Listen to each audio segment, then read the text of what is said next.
तो आज का जो हमारा टॉपिक है SF1539 DP IC जो कि एक 8 पिन की डिप IC होती है और PWM कैटेगरी के अंदर आती है। उस IC के बारे में बात करेंगे, उसकी वर्किंग, टेस्टिंग और पिन डिटेल किस तरह होगी। तो इस IC के लिए मुझे कमेंट आया था, हमारे एक सब्सक्राइबर हैं जिनका नाम है, तो इन्होंने कमेंट क्या किया है इसके बारे में देख लेते हैं हम। तो मुराद अहमद जी है जिन्होंने मुराद अहमद 7774 इनका चैनल का नाम है और इन्होंने रिक्वेस्ट की थी कि SF1539 DPIC इसकी पिन डिटेल किस तरह होगी और सर्किट के अंदर इसको लगा के किस तरह यूज किया जाएगा उसके बारे में बात करेंगे। तो टॉपिक शुरू करने से पहले जिन्होंने भी अभी तक हमारे चैनल को सब्सक्राइब नहीं किया है कृपया वो चैनल को सब्सक्राइब करें। अगर आपको वीडियो अच्छी लगे लाइक और शेयर जरूर करें। तो टॉपिक शुरू करते हैं। SF1539 DPIC जो कि 8 पिन की एक डिप IC होती है। तो सबसे पहले जो मार्केट के अंदर अवेलेबल जो आपको हार्डवेयर मिलेगा सेम इसी तरह होगा वो IC आपको फिजिकल तौर पे वो आपको इस तरह दिखाई देगी जिसके ऊपर ये 8 पिन की डिप IC होती है। 8 पिन की डिप IC है यानी 4 पिन एक साइड लगी होगी और 4 पिन ही दूसरी साइड। ठीक है जी। तो टोटल ये 8 पिन की IC होगी और ये डिप कैटेगरी है, डिप के अंदर आती है। डिप मीन ड्यूल इन पैकेज यानी दोनों साइड जिसके पिन लगी होती है।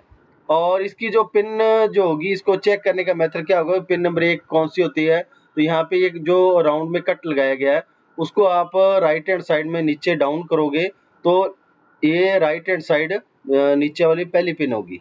ठीक है जी।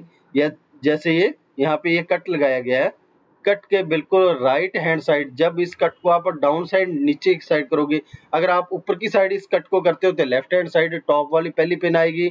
अगर नीचे की साइड इस कट को आप डाउन करके चेक करते हो तो राइट हैंड साइड नीचे वाली सबसे पहले 1 नंबर पिन होगी। तो ये पिन नंबर 1 है, ये 2 नंबर, ये 3 नंबर, ये 4 के बिल्कुल ऑपोजिट यहाँ पे 5, 6, 7 और 8 इस तरह इस IC के ऊपर पिन बनी होगी और एक के सामने बिल्कुल लास्ट पिन आएगी। तो ये 8 पिन की एक डिप IC होती है जो कि एक पावर PWM यानी पावर सेक्शन के अंदर जैसे हमारे अडाप्टर है, पावर सप्लाई है, SMPS है, तो उसके अंदर SF1539 DPIC का प्रयोग किया जाता है। तो सबसे पहले इस IC की पिन डिटेल किस तरह होगी उसके बारे में बात करेंगे। तो ये देख सकते हैं इस IC की जो पिन डिटेल है वो किस तरह मेंशन की गई है। तो पिन डिटेल के अंदर बेसिकली जो पावर सेक्शन के लिए जो IC यूज की जाती है बेसिकली उसके ड्रेन पॉइंट 2 बनाए गए हैं, ग्राउंड 2 है और एक पिन नंबर जो 1 है ये इसकी NC है, पिन नंबर 2 VDD की पिन है, पिन नंबर 3 FV की यानी फीडबैक की पिन है, पिन नंबर 4 जो CS करंट सेंस की pin number 5 drain, pin number 6 भी ड्रेन है, pin number 7 GND, pin number 8 भी GND है। यानी इसकी 2 ग्राउंड की पिन मेंशन की गई है और 2 ड्रेन की पिन। तो ये एक तरह की जो हमारी ऑफलाइन स्विचर कैटेगरी के अंदर IC आती है और सेम उसी तरह की ये IC होती है। यानी जब भी इस IC को सप्लाई दी जाएगी ये ऑटोमेटिक स्टार्ट होके आगे हमारा जो SM ट्रांसफार्मर लगा होगा या फ्लाईबैक ट्रांसफार्मर जो लगा होता है उसको डायरेक्टली ऑन कर देती है। तो ये बेसिकली इस IC के साथ एक्स्ट्रा आपको मॉसफेट लगाने की जरूरत नहीं होती क्योंकि ऑटोमेटिकली सेल्फ जो है IC ये वोल्टेज जनरेट करके आगे SM ट्रांसफार्मर को हमारे दे देती है जिससे ये सर्किट ऑन होके ऑपरेट हो जाता है। तो ये थे इस IC की पिन डिटेल। अब थोड़ी सी बात करेंगे इसको सर्किट के अंदर किस तरह यूज किया गया है। ठीक है जी। और इसको किस तरह हम यूज करेंगे और कौन कौन सी पिन किस तरह इसको सर्किट के अंदर लगाएंगे। तो सबसे पहले आप देख सकते हैं जो NC पिन है NC यानी पिन नंबर 1 है उसका प्रयोग नहीं किया गया, ये नो कनेक्शन की पिन है। पिन नंबर 2 जो है VDD की पिन होती है, इसके ऊपर जो पॉजिटिव सप्लाई दी गई है वो हमारे जो ब्रिज डायोड होता है उससे पॉजिटिव सप्लाई आएगी एक रजिस्टर के माध्यम से। तो वो सर्किट के हिसाब से रजिस्टर लगती है, जिस तरह का सर्किट होगा उसी हिसाब से ये रजिस्टर आपको लगानी पड़ेगी। तो एक रजिस्टर के माध्यम से पिन नंबर 2 के ऊपर वोल्ट दिए जाते हैं। और पिन नंबर जो 3 है ये इसकी फीडबैक की पिन होती है। इस पिन के ऊपर जो फीडबैक सिग्नल है वो ऑप्टो कपलर IC जो लगी होती है 4 पिन की उसके साथ जोड़ को इसको ऑपरेटिंग के अंदर लाया जाता है। तो जो पिन नंबर 3 है इसके साथ जो हमारी ऑप्टो कपलर IC लगेगी उसकी जो कलेक्टर पिन है वो तो इसके साथ जोड़ी जाएगी। जो अमीटर पिन होता है उसको GND यानी ग्राउंड कर दिया जाएगा, और जो एनोड और कैथोड की पिन होती है वो इस साइड है, ये देख सकते हैं। ये सर्किट का A भाग है और ये B भाग है, ठीक है जी। तो ये देख सकते हैं यहाँ पे ये हमारी डायोड लगा हुआ है। जो ऑप्टो कपलर आईसी होती है उसके अंदर एक ट्रांजिस्टर लगा होता है, एक डायोड लगा होता है, ठीक है जी। तो डायोड की जो पिन है वो यहाँ पे ये देख सकते हैं, जिसे हम एनोड और कैथोड की पिन बोलते हैं। तो उसको जो है नेगेटिव सप्लाई एक TL431 के द्वारा दी गई है, ताकि वोल्ट को कम और ज़्यादा करने के लिए TL431 का प्रयोग किया गया है। और उसको हमने कैथोड के साथ जोड़ा गया है, और एनोड पिन के ऊपर डायरेक्ट एक रजिस्टर लगा के जो हमारा आउटपुट आएगा सेकेंडरी वाइंडिंग से, जो आउटपुट आएगा सेकेंडरी वाइंडिंग से, वहां से इसको सप्लाई दी गई है।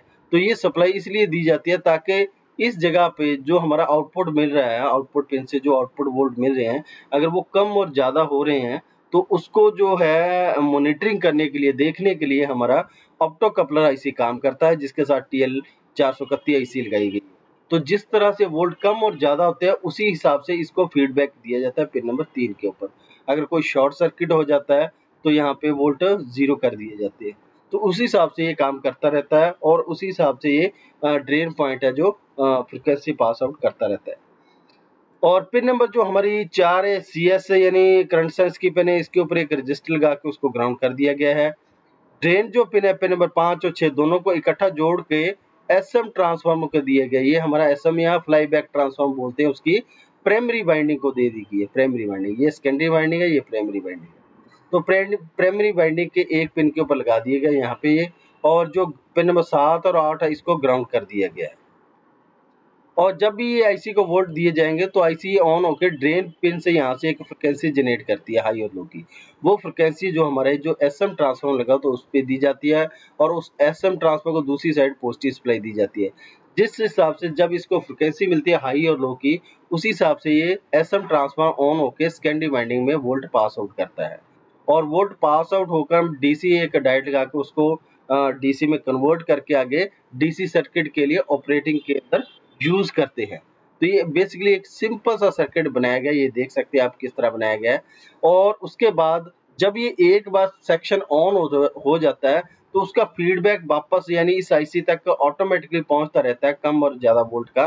वो ये वाइंडिंग लगी हुई है एक एक्स्ट्रा, जिससे एक डायोड लगाकर यहाँ से एक वोल्ट, ये डायोड से DC वोल्ट, और यहाँ से एक रजिस्टर लगा के कंट्रोल वोल्ट करके फिर ये वापस VDD पिन पे दे दिए जाते हैं, जिससे ये आईसी ऑटोमेटिकली ऑन रहती है। और ये आईसी के अंदर ओवरवोल्ट प्रोटेक्शन और सॉफ्ट स्टार्ट की प्रोटेक्शन की इंटरनल तौर पर फैसिलिटी है। जैसे कोई शॉर्ट सर्किट होता है, यहाँ पे आउटपुट के अंदर कोई भी शॉर्ट सर्किट होता है, ये आईसी ऑटोमेटिक शट डाउन हो जाती है। जैसे ही ये शॉर्ट सर्किट मान लो यहाँ से हम क्लियर कर देते हैं, हटा देते हैं, तो ऑटोमेटिकली ये आईसी ऑन हो जाती है, यानी सेल्फ स्टार्ट इसके अंदर इंटरनल तौर पर बनाया गया है। ओवरवोल्ट प्रोटेक्शन भी बनाई गई है। जैसे ही यहाँ पे आउटपुट के अंदर ओवरवोल्ट होते हैं तो ये आईसी आउटपुट देना बंद कर देती है, और जैसे ही ओवरवोल्ट नॉर्मल हो जाएंगे, नॉर्मल वोल्ट हो जाएंगे, तो ऑटोमेटिकली ये आईसी ऑन होके स्टार्ट कर देगी। तो इस तरह ये आईसी बनाई गई है, बिल्कुल सिंपल सी आईसी है SF1539, जिसकी टोटल 8 पिन की आईसी है। एक पिन नंबर 1 NC है, पिन नंबर 2 VDD है, पिन नंबर 3 फीडबैक की पिन होती है, पिन नंबर 4 CS की पिन नंबर 5 और 6 2 ड्रेन की पिन है, जिनको इकट्ठा जोड़ के आईसी के साथ यूज किया जाता है। पिन नंबर 7 और 8 ग्राउंड की पिन है। तो अब बात करते हैं इस आईसी का मेथड क्या है, इसको किस तरह चेक किया जाएगा उसके बारे में बात कर लेते हैं। तो इस आईसी को चेक करने के लिए बिल्कुल सिंपल सा मेथड है।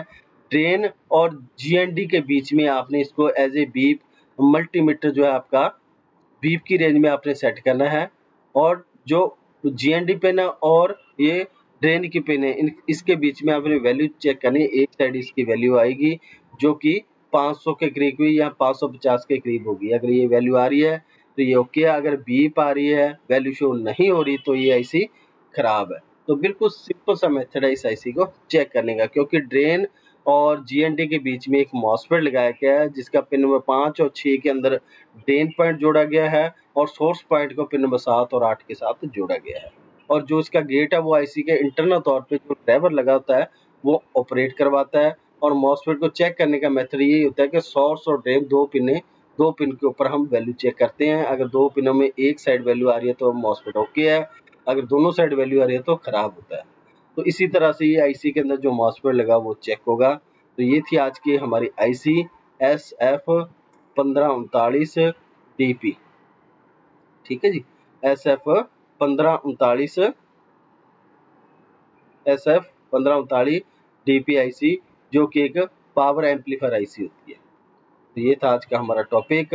अगर आपको इस टॉपिक के बारे में कुछ नॉलेज मिली है तो आप आगे शेयर कर सकते हैं। अगर आपको वीडियो अच्छी लगे लाइक और शेयर जरूर करें। अगर आपके पास भी कोई टॉपिक या डिस्कस करना चाहते हो तो आप मुझे कमेंट कर सकते हैं। तब तक के लिए धन्यवाद जी।